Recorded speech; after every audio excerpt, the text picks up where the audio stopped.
বন্ধুরা, আমি আমার এই চ্যানেলে পঞ্চম শ্রেণী থেকে দ্বাদশ শ্রেণী পর্যন্ত মূল ইংরেজি বই নিয়ে আলোচনা করব। আপনারা চাইলে চ্যানেলটি সাবস্ক্রাইব করে আমার এই ছোট্ট পরিবারের একজন সদস্য হতে পারেন, যাতে পরবর্তী ভিডিও আপলোড করার সাথে সাথে আপনি সবার আগে নোটিফিকেশন পেয়ে যান।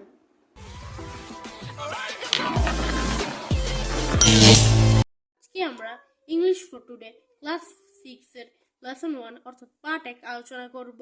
এটি হলো আমাদের বইয়ের প্রথম পার্ট বা প্রথম lesson. After completing the lesson, students will be able to, এই লেসন বা পাঠ সম্পূর্ণ করার পর স্টুডেন্টরা সক্ষম হবে রিড অ্যান্ড আন্ডারস্ট্যান্ড টেক্সট, যে কোনো লেখা পড়তে এবং বুঝতে, টক অ্যাবাউট পিপল, ব্যক্তিদের সম্পর্কে কথা বলতে, প্লেসেস অ্যান্ড ফ্যামিলিয়ার অবজেক্ট, জায়গা এবং পরিচিত বস্তু সম্পর্কে।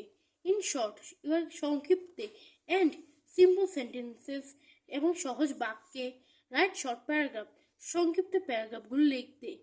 তারপর হচ্ছে আমরা পার্ট 1-এর প্রথম অংশ অংশটি আলোচনা করি। এ, তরুণ হ্যাজ মুভড, তরুণ গিয়েছে টু এ নিউ সিটি, একটি নতুন সিটিতে। Tarun has move to a new city, Tarun একটি নতুন শহরে গিয়েছে বা সিটিতে গিয়েছে। উইথ হিজ প্যারেন্টস, তার পিতামাতার সঙ্গে। He is going to a new school, সেটি নতুন স্কুলে যাচ্ছে। And his new teacher has given him the following form, এবং তার শিক্ষক তাকে ফলোয়িং ফর্ম বা এই ফর্মটি দিয়েছে। টু ফিল আপ করার জন্য। His teacher wants to know more about him, তার শিক্ষক তার সম্পর্কে আরও অনেক কিছু জানতে চান। তারপরে এই ফর্মগুলোর লেখাগুলো সম্পর্কে এখন আমরা পড়বো। 1. মাই নেম ইজ তরুণ, এখানে তরুণ নিজের নাম লিখেছে। 2. আই এম 11 years old, এখানে তরুণ নিজের বয়স। 3.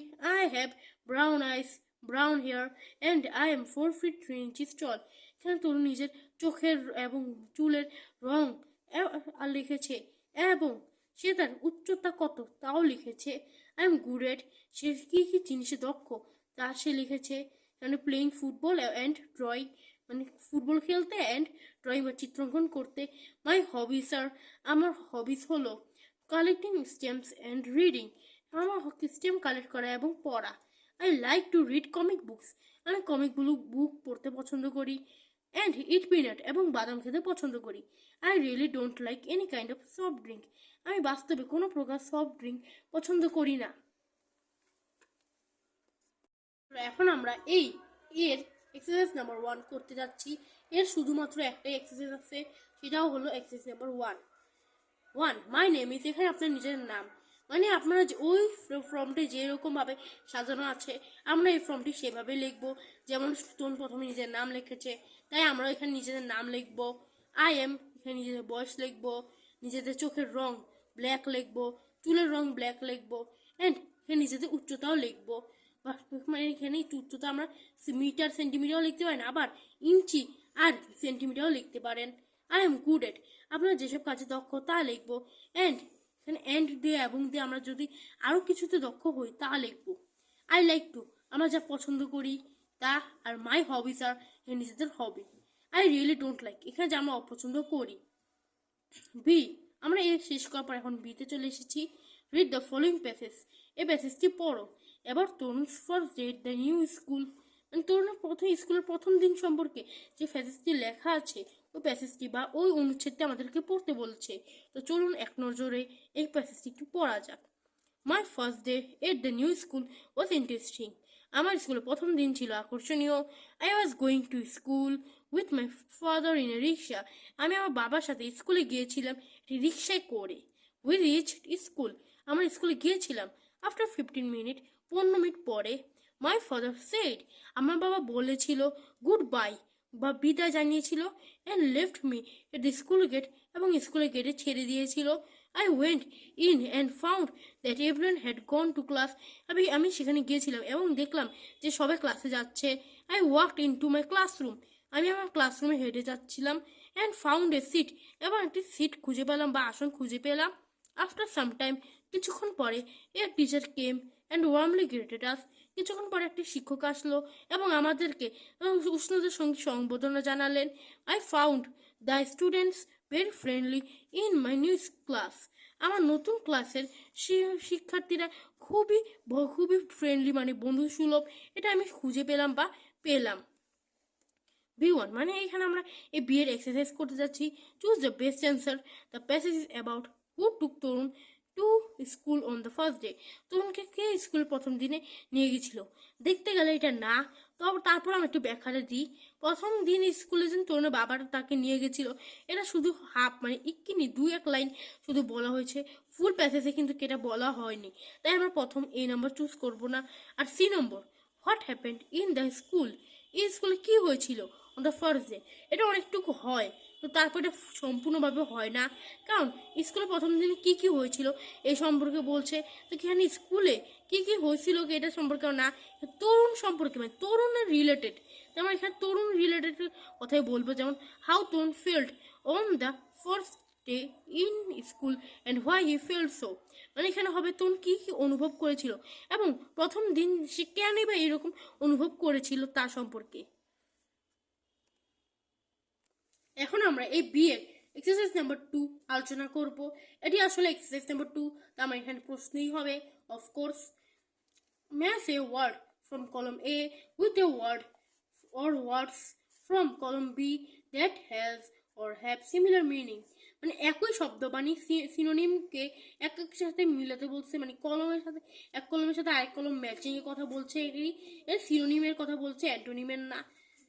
প্রথমে কলমে আছে ইন্টারেস্টিং মানে আকর্ষণীয়, ইন্টারেস্টিং আকর্ষণের সাথে মিলে অ্যামিউজিং, এর অর্থ কিন্তু আকর্ষণীয়। ফ্রাইটেন্ড ভীত, অ্যাফ্রেড অর্থ ভীত, তাই ফ্রাইটেন্ডের সাথে মিলবে অ্যাফ্রেড। হ্যাপি অর্থ খুশি বা সুখী, হ্যাপির সাথে হবে গ্ল্যাড, গ্ল্যাড অর্থ সুখী বা খুশি। এক্সাইটেড অর্থ উত্তেজিত, আর থ্রিল্ড অর্থ কিন্তু উত্তেজিত, এক্সাইটেড সাথে হবে থ্রিল্ড। ওয়ার্মলি অর্থ উষ্ণভাবে, আর লাভিংলি অর্থ উষ্ণভাবে, তাই মানে ওয়ার্মলির সাথে হবে লাভিংলি। তারপর B3, এখন আমরা B3 আর B4 এইগুলো আমরা আরেকটি ভিডিওতে আলোচনা করব। তারপর এখন আমি একটু ধারণাটা দিয়ে দিই। Talk about your first day in school and how you felt, happy, frightened, thrilled or shy. তোমার প্রথম দিনে তুমি কীরকম অনুভব করেছিলে? হ্যাপি মানে খুশি, ফ্রিটেন্ড অর্থ ভীত, থ্রিল্ড মানে উত্তেজিত, অর শাই। এখানে আমরা এত বেশি আলোচনা না করে ডাইরেক্ট একটা উত্তর দিই, তাহলে বলবো আমরা হ্যাপি, কারণ আমরা অনেক খুশি বা আনন্দিত অনুভব করেছিলাম আমার প্রথম দিনে। আচ্ছা B4 মানে এখানে বি এর এক্সারসাইজ নাম্বার 4 বলবো। নাও রাইট এ প্যারাগ্রাফ, এখানে একটা প্যারাগ্রাফ লিখতে বলেছে।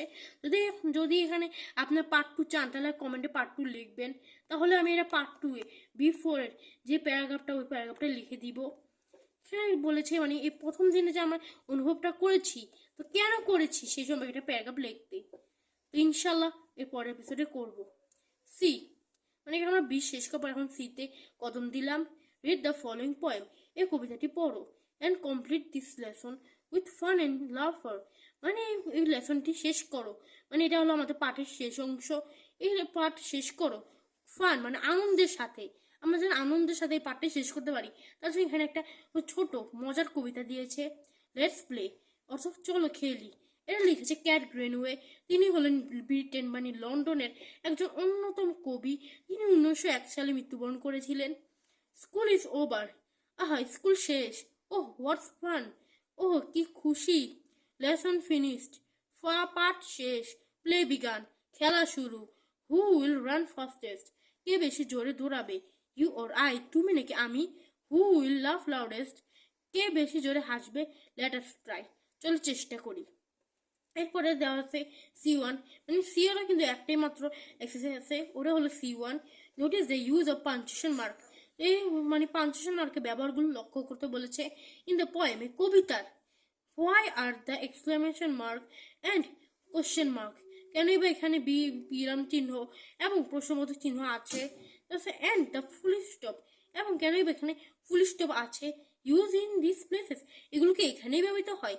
এখানে আমরা এই সম্পর্কে